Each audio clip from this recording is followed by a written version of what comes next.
In Indian illegally occupied Jammu and Kashmir, Indian forces killed over 400,000 Kashmiris, including more than 250,000 in Jammu region, as the occupied territory completed 75 years of invasion by Indian Army on this day in 1947.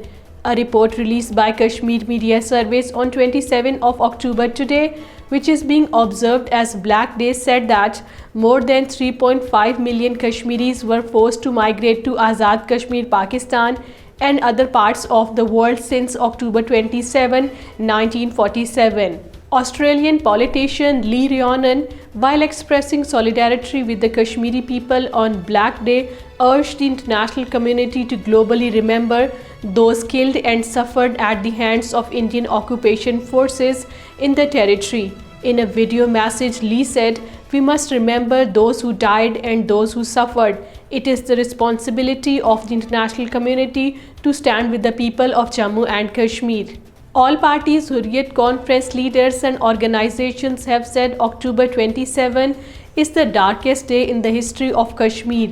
Leaders including Firdaus Ahmad Shah, Zamruda Habib, Yasmin Raja, Dr. Musab, Jammu and Kashmir Muslim League and Jammu and Kashmir People's League in their separate statements said that the people of Kashmir would never surrender their legitimate struggle for freedom. Meanwhile, occupied territory has become nuclear flashpoint, which is a threat to the world peace. The All Parties Hurriyat Conference Azad Jammu and Kashmir chapter today staged protest demonstrations across Pakistan and Azad Kashmir, including outside the UN offices in Islamabad and Muzaffarabad, on the completion of 75 years of India's illegal occupation over Jammu and Kashmir.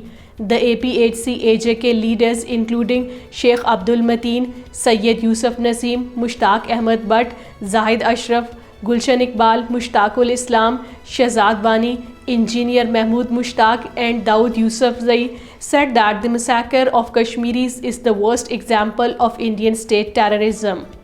Speaker National Assembly Raja Parvez Ashraf and Deputy Speaker Zahid Akram Durrani in their statements have said that the resolution of Kashmir dispute is imperative for regional peace and stability. They said the blood of unarmed Kashmiris would not go waste and the people of Kashmir would see the dawn of freedom in the occupied territory through their struggle for their right to self-determination. Federal Minister for Water Resources Syed Khurshid Ahmad Shah has said that Pakistan will continue to raise the lingering Kashmir dispute at all international forums.